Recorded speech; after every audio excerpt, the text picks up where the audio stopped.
Samahan niyo kami sa mumunting kutita.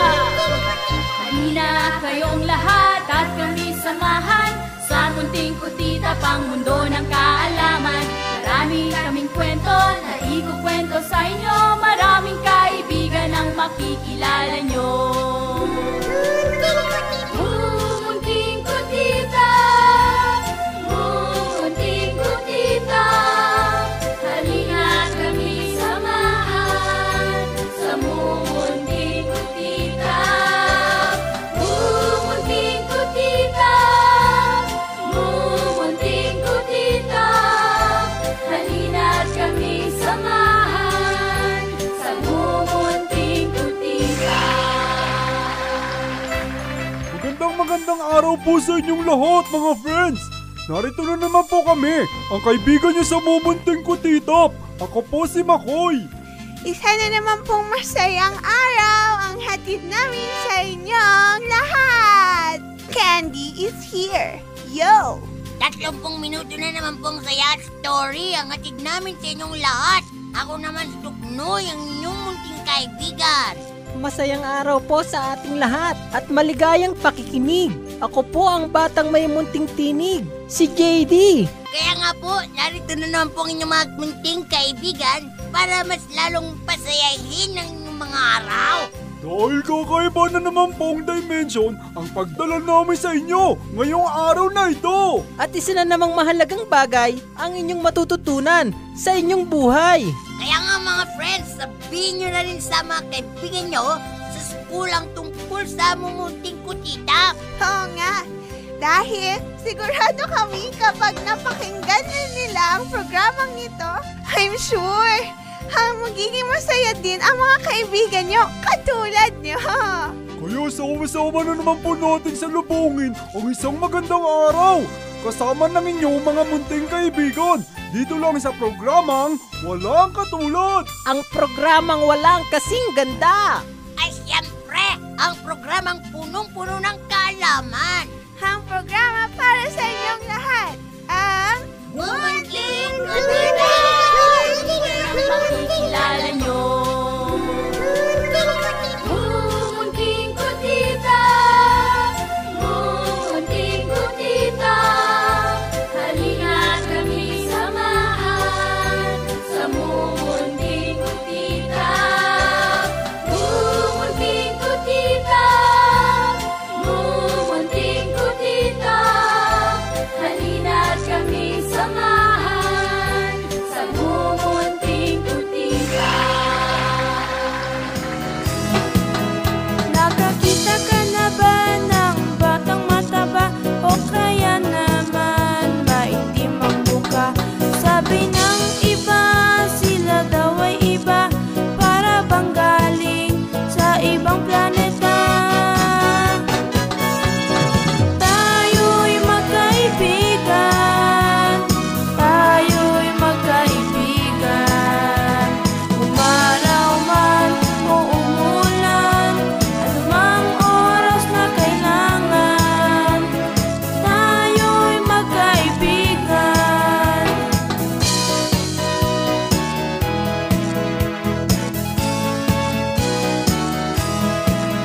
Pero kahit ano pa ang kanilang itsura, espesyal sila nang sila'y ginawa. Mataba, payat, may ngipin man o wala, sasabihin ko pa rin na tayo'y magkaibigan, tayo'y magkaibigan. Kahit saan ay sasamahan, dahil mahal kita kaibigan, tayo'y magkaibigan. Hello po! Nagbabalik po muli ang mumunting kutita. Hello po, ako pong muli si JD. Andito po rin si Candy. Woohoo! At syempre, ayaw ko mawala sa eksena. Makoy is still here. At si Tuknoy po ay nagbabalik. Alam niyo mga friends, nakakamiss din si Kuya Kevin, ano? May pinuntahan kasi siya eh. Oo nga! Sana namimiss din niya tayo ngayon. Kailan kaya siya babalik? Sabi ni Tito Leo, baka daw matagalan siya doon. Kasi doon na rin siya mag-aaral. Naku, talaga palang iniwan na niya tayo. Pero, huwag kayo mag-aalala. Susulatan at tatawagan din niya tayo. Oo! Tama na nga ang siyente natin! Kamustahin na lang natin siya at ang mga kaibigan natin! Tama, dahil greeting time na po. Okay, sige, ito na ang una nating greetings. MK, hello! Greet niyo naman po ang aking mga kapatid na sina Shaina at Mika na laging nakikinig sa inyong programa. Thanks po from Michael. Okay, pakigreet naman po ang pamangking kong sina Era Jeron. Ganda po ng inyong programa. Sana ay pagpalain kayo ni God.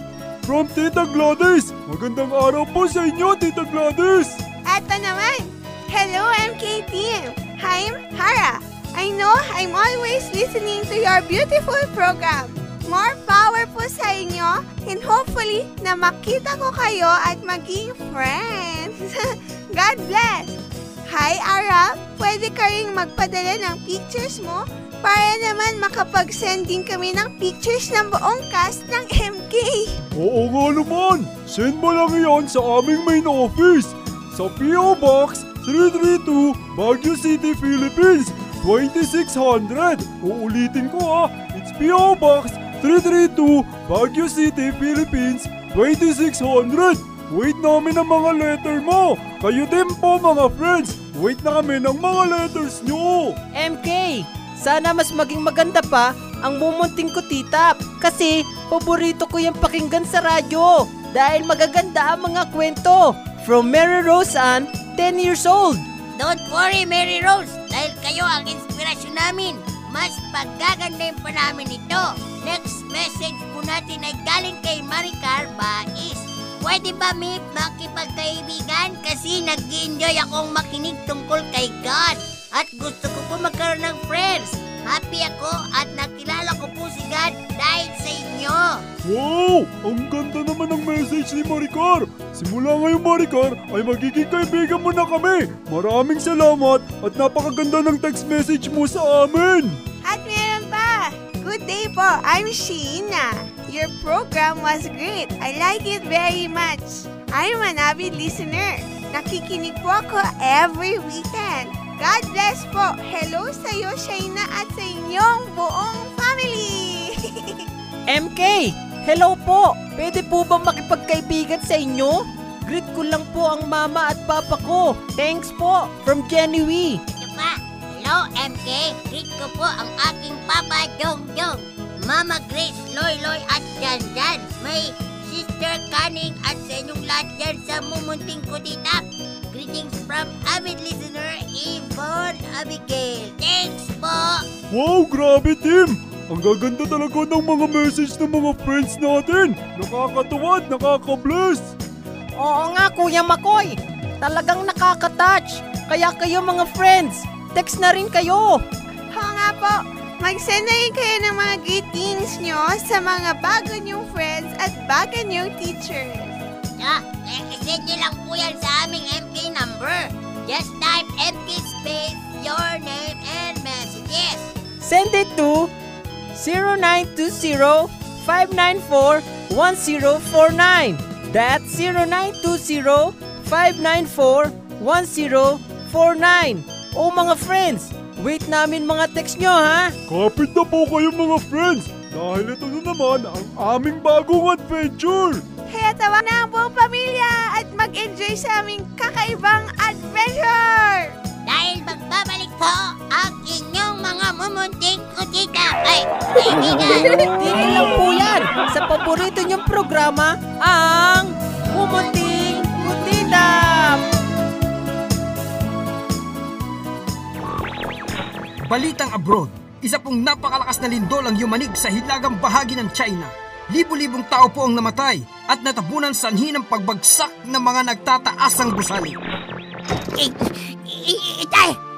Nakakatakot naman pala ang lindol! Hindi natin alam. Baka sa ibang araw ay dito naman sa Pilipinas yanigin ng lindol. Itay! Anong dapat natin gawin? Kailangan nating maghanda, anak. Tama po.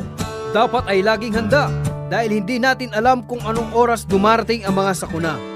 Dapat ay para tayong si Kapitan Tanggol na laging handa sa bawat oras.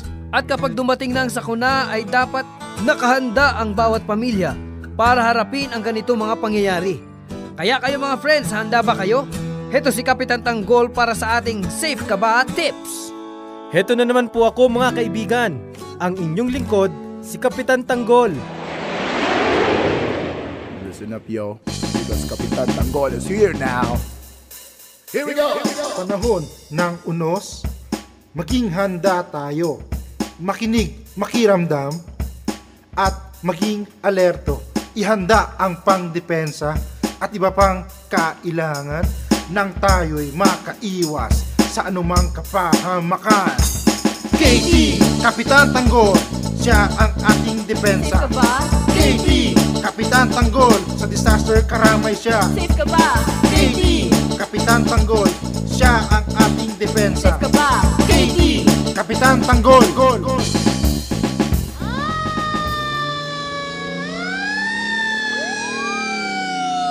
Bago pa man dumating ang lindol, dapat ay nakahanda na tayo, pati ang buong pamilya, para makaiwas tayo sa malaking pinsala.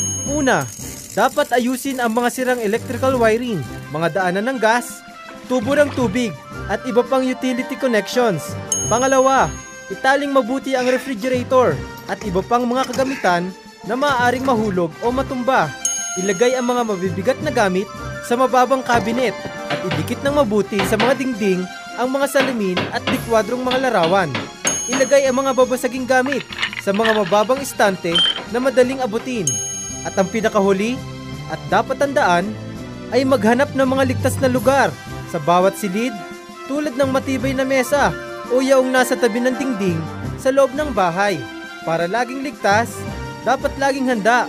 Kaya sa bawat pamilya, samahan niyo po akong ikampanya ang Safe Ka Ba program para sama-sama nating malabanan ang sakuna dito sa ating bayan. Kaya tutok lang po sa inyong paboritong programa para sa mga susunod pang safety tips. Ako po si Kapitan Tanggol. Kayo mga kaibigan, safe ka ba? This is a friendly reminder from Cordillera Regional Disaster Coordinating Council and the Office of Civil Defense and Trans World Radio Philippines and this station.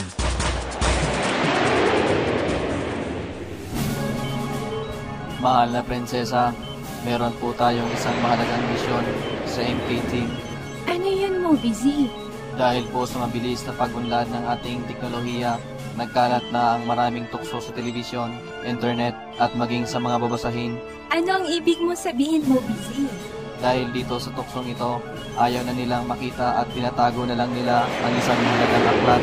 Ha? Ang salita ba ng Diyos ang tinutukoy mo, Moby Z?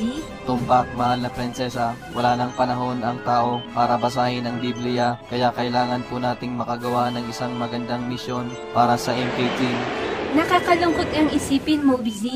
Mas may panahon pang manood ng TV, mamasyal, magbasa ng dyaryo ang mga tao kaysa magbasa ng salita ng Diyos. Sa tingin ko po, ay nakakalimutan na nila ang halaga ng aklat na ito. Ano po ang dapat nating gawin, Faye? Meron na akong naisip, Moby Z. Ano iyon, mahal na prinsesa? Ipapadala natin sila sa dimension ng The Story of the Forgotten Book. Aba, maganda po iyan at sigurado akong malaki ang may tutulong nito sa ating panahon ngayon. Talaga, at kailangang may balik ng MK Team ang Lost Book sa puso ng mga bata. Kung ganoon po, i-activate ko na ang portal para sa kanilang misyon. Movie Back Time 22 machine activating. Friends, samahan niyo na sana ang MK Team sa mission nila sa araw na ito. At tulungan din ninyo kaming maibalik sa puso ng mga tao ang halaga ng salita ng Diyos sa ating buhay. Ang story pong ito ay matatagpuan sa 2 Chronicles chapter 34 to 35. Kaya join na po kayo. Araw, saan nagmula ang iyong liwanag? Ulan, kailan kasi mulang pumatag? Langit, gaano kataas ang iyong ulap? Lupa, hanggang saan ang iyong lawan.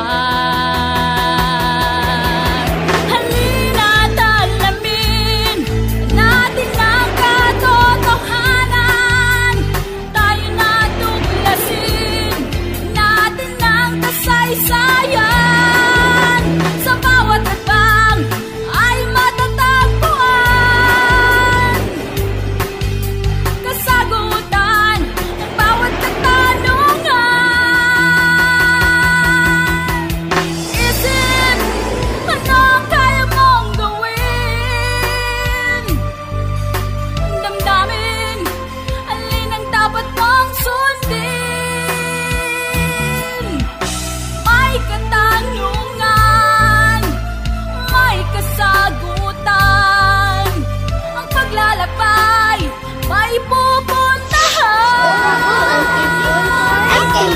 Halina't alamin natin ang katotohanan. Tayo na tuklasin natin ang kasaysayan. Sa bawat hakbang ay matatagpuan kasagutan ng bawat katanungan.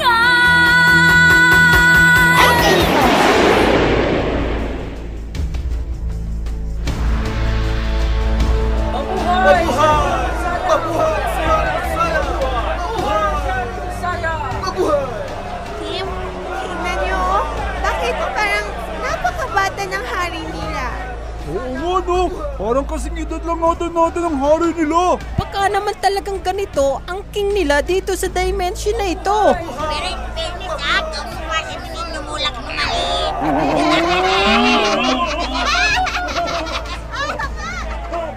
Tara Tim, lapitan na natin ang hari Josiah. Sa tingin ko ay matutulungan niyo tayo.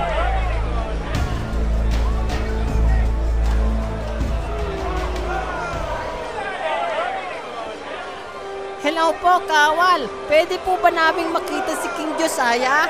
Sino kayo? Sino kayo? Hindi ninyo pwedeng kausapin ang mahal na Haring Josiah. Baka mga espiya kayo. Mga kaibigan po kami ng hari Josiah. Oo nga po. At tingnan nyo naman kami. Mukha ba kaming barbarian? Nga naman, harmless po kami. Promise po. Ganun ba? Sige na nga. Magandang araw po, mahal na Haring Josiah. Ako po si Candy. Ako naman po si JD. Makoy naman po ang pangalan ko. At po naman po si Tuknoy. At kami ang MK Team. Mga kaibigan niyo po kami mula sa future. Ano ang may paglilingkod ko sa inyo? Narito po kami ngayon para sa isang misyon. Ano ang mission nyo dito sa lugar namin? At alam namin na kayo lang ang makakatulong po sa amin. Narito po kami para maibalik namin ang kahalagahan ng salita ng Diyos. Opo, kasi po doon sa amin, kinalimutan na nila ang Bible. Pero mula pagkabata ko ay hindi ko pa nakita ang Bible na sinasabi at hindi rin ako nakapakinig nito. Pero, paano po ito nangyari, mahal na Haring Josiah? Hindi ba't kayo at ang inyong angkat ang makapangyarihan sa lugar na ito? Nagkakamali kayo, MK Team. Ang aking mga ninuno ay gumawa ng malaking kasalanan sa harapan ng Diyos.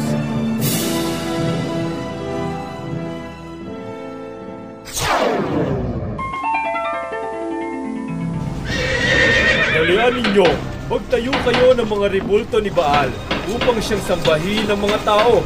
Magtayo din kayo ng marami pang rebulto sa matataas na lugar at isara ninyo ang templo ng Panginoon.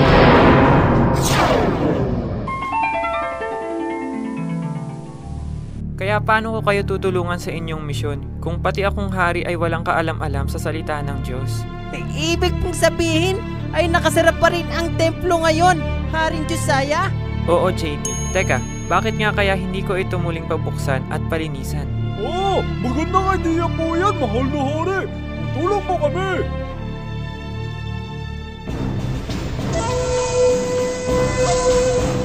Ipinag-uutos ko sa mga kawal na pagbuksan muli ang templo ng Panginoon. Pero mahal na Haring Josiah, ipinasara ito ng iyong lulo. Kawal, Susuwayin mo ba ang utos ng inyong hari? Pasensya na po, mahal na hari. Pasensya na po. Babalik natin sa buong Juda ang totoong pagsamba at hahanapin kong muli ang Diyos ni Amang Abraham. Masusunod po, mahal na hari. Masusunod po.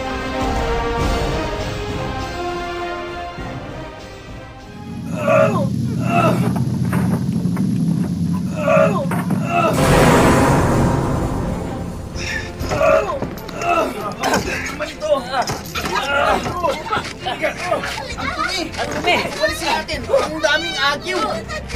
Ang daming ugat naman ito! Agyo! Bigat! Tulungan niyo ako ito!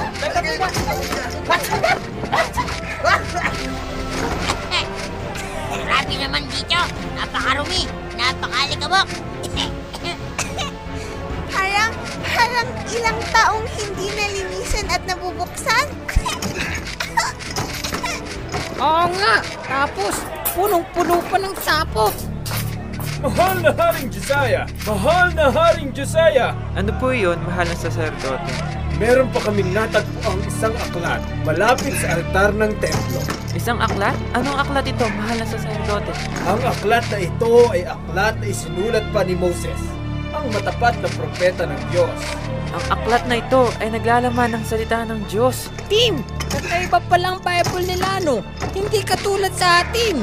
Alam mo ba, JD, magkaiba man ang itsura ng Bible nila at ng sa atin, iisa lang ang laman ng mga yan. Tama! Imagine mo, no? Ang mga salitang yan ay nag-preserve mula sa time ni Moses hanggang sa ating time. Nangyari ang mga bagay na yun, Tim! Dahil ang bawat scroll na tulad yan ay pinoprotektahan ng Diyos! Mga bata, tignan nyo! Nahanap ko na ang salita ng Diyos. Natutuwa po kami, mahal na hari.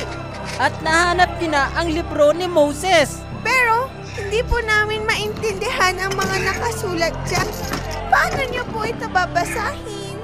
Ibababasa natin ito kay Shapan. Maaari mo bang basahin ito sa amin? Opo, mahal na hari. Sinasabi po rito na pagpapalain ng Diyos ang sino mang mamumuhay sa Kanya ng matuwid at paparusahan din ng Diyos ang sino mang lalapastangan sa Kanyang pangalan at sasamba sa mga Diyos-Diyosan.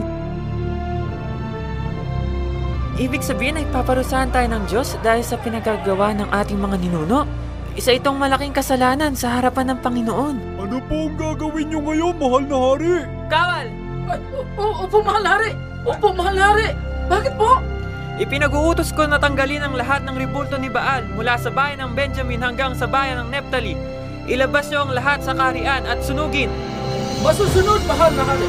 Ngayon din po!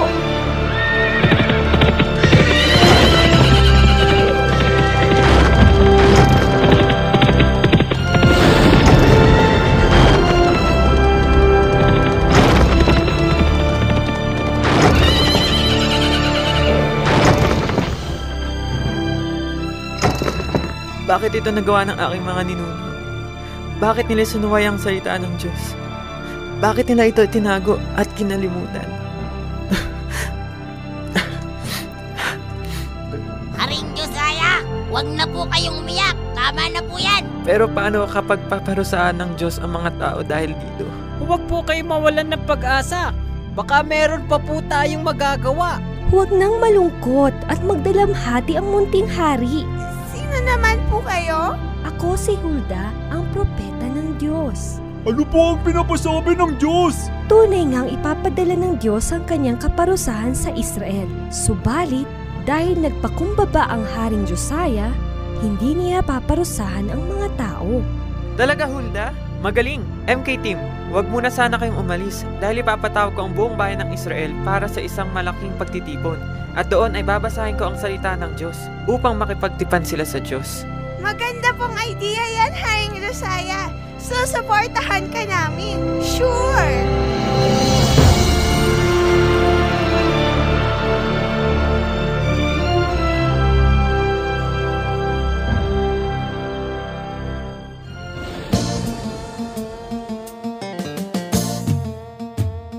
Maganda ang resulta ng adventure ng MK Team, mahal na prinsesa. Oo nga, Mobizy. At sana maibalik din natin sa mga tao ang kahalagahan ng Word of God sa kanila sa lalong madaling panahon. Hello, Faye and Movie. Congratulations sa inyo, team! Maganda ang result ng inyong adventure. Binabati namin kayo, MK Team. Grabe, Movie! Ang tagal palang nawala ng Bible nila Josiah. At buti na lang, nahanap na nila ito. Alam nyo, team, dapat ay lagi ninyong itago ang salita ng Diyos. Hindi sa ibabaw o ilalim ng cabinet. Itago nyo ito sa inyong mga puso. At huwag lang po sanang maging display ito sa inyong mga bahay. Basahin po natin ito araw-araw. Kaya sana mga friends, tulungan nyo kaming ibalik muli ang nawalang salita ng Diyos sa puso ng bawat isa. At panahon na para linisin at muling buksan ang mga matagal nang nakatagong Bible nyo sa bahay. Huwag na po sana nating hayaang mahuli pa ang lahat bago nating buksang muli ang salita ng Diyos. Kaya nga mga parents, sana po ay lagi nyo itong basahin sa inyong mga kids. O paano yan mga friends? Sana ay marami na naman kayong natutunan sa araw na ito. Hanggang sa susunod na naman na adventure. Sana ay samahan nyo na naman kami next week para mas masaya. Ay naku, paalambros na naman po. Sana ay napasaya namin kayo mga friends. Pero hindi pa dyan nagtatapos ang ating kwentuhan. Pwedeng-pwede nyo pa rin kaming makasama sa isang text lang. Text lang kayo sa aming MK number 0920-594-1049. That's 0920-594-1049. O paano yan? Hanggang sa susunod pong muli, ako si Tuknoy. Masaya po ako at nakasama ko kayo ngayong araw ito. Your friend, Candy. O paano yan mga friends? Till next week, ako po si Makoy. Ako naman po ang munti niyong kaibigan, si JD. Paalam po. O paano yan mga bata? Sana ay samahan niyo na naman kami sa susunod na adventure ng paborito ninyong mga kaibigan sa nag-iisang programang para sa inyong lahat. Siyempre, wala nang iba kundi ang Mumunting Kutita!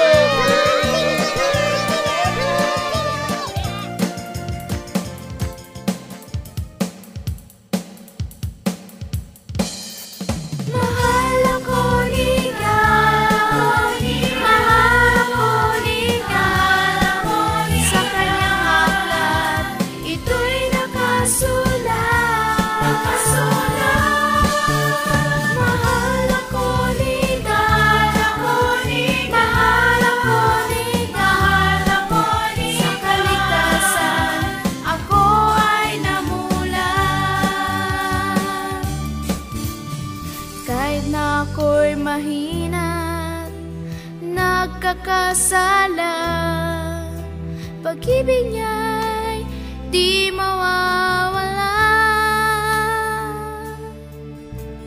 Lagi mang natatakot at walang tiwala, nariyan siya't lagi kong kasama.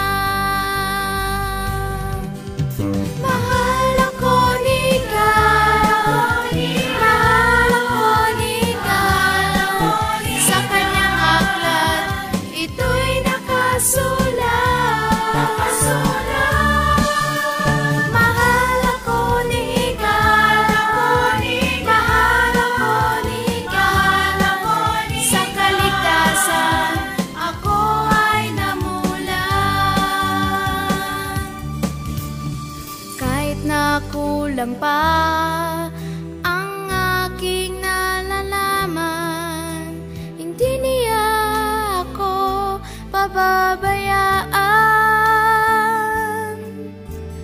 Di man naintindihan ang aking kalagayan, hindi niya ako iiwanan.